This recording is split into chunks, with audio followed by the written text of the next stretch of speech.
we've tracked all kinds of errors. This has grown from an accounting tool, but as you've gotten deep into the industry, we're finding additional errors. We're finding things that merchants can't control and may have participated in some of the problem, some of the solution, as well as the industry breaking. What are you seeing on those two sides of what a merchant can control and participate in solutions and problems, and what is the industry causing? Great question. I'm going to answer that in a couple parts. So first and foremost, as a merchant, you can only control two things, and you can only do two things.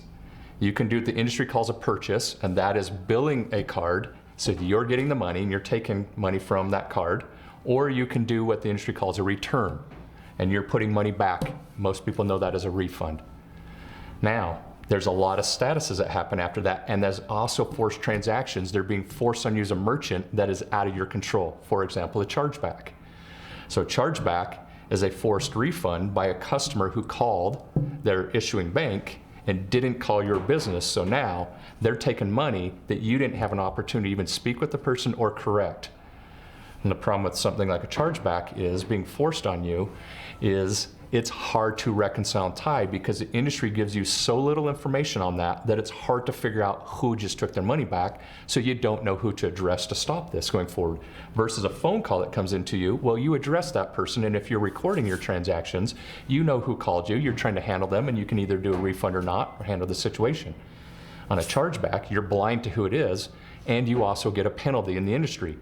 So the highest claim of chargeback is fraud, because that opens up the time frame from a 6 to 12 month time period that people are allowed to do a dispute to now a 2-year time period when the claim is fraud. So of course the number one claim is fraud, and you don't know who did it. Your silence in the industry and not disputing a fraud chargeback, one, not handling the customer, is going to increase the odds they come back and abuse you again, but you also told the industry by not handling it that your silence is acceptance of their claim. So you're agreeing you committed fraud.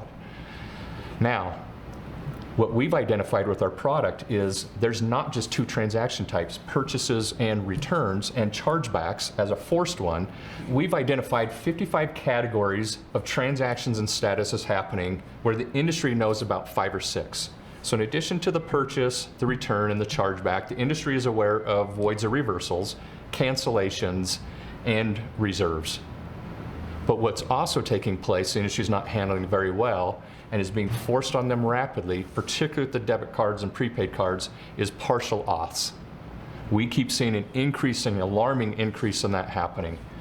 We're seeing a lot of transactions that came in as a captured status, and the way that they're putting in the transaction, the purchase they're trying to do, and it's being put back by the gateways back into a pending or authorization status, which requires another action by the merchant to take to put it back into capture.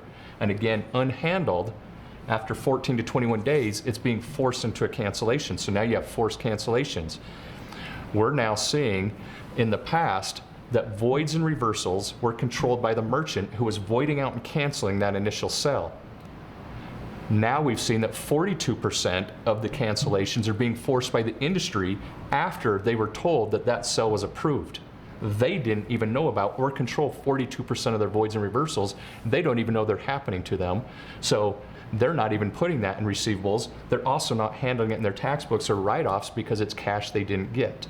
So these are causing huge implications to businesses that they're completely blind to, and they're trying to look at two things. Well, the problem with the industry is when you have 55 categories of transactions happening and you think you know about 5 or 6, their reports are written to handle those 5 or 6 areas. So now what's happening is when you're getting your statements or you're getting your detailed downloads from the gateway or the processor, they don't include everything that's happening to you because their reports aren't including everything because they haven't written the reports to handle 55 transaction types. They're handling 5 or 6. So every processor, every gateway, every aggregator, everybody we deal with in the industry, we have not found a single report that is 100% accurate to the money that is going in and out of your bank account is not reported in your downloadable data. So if you are diligent enough to go find your data and try to do it, you still don't have everything accurately to go out and get your books on, which goes back to one of your previous questions of balancing and reconciling. If you don't know your starting point, You can't go backwards and get to that very easily, and the industry can't aid you into there. You can't find your problems, your opportunities, etc. Now, even using the industry without our product, Golden A.I.T, you're not getting all your data because they're not addressing the 55 categories and strategies. Therefore, you won't find a statement or anything on this planet that has 100% accurate transactions and everything that truly impacted your bank account, because the reports aren't written to handle 55 transactions. They're written to handle 5 or 6. So because Golden A.I.T provides basically a third-party audit of the payment industry, now when you say blind, it's that the data or those transactions fall out of the industry reports. Correct. Therefore there's no visibility to it. And now you have a technology that third-party audits pulls all of those things forward that now you can see, and then not have these same issues that are happening inside the payment industry.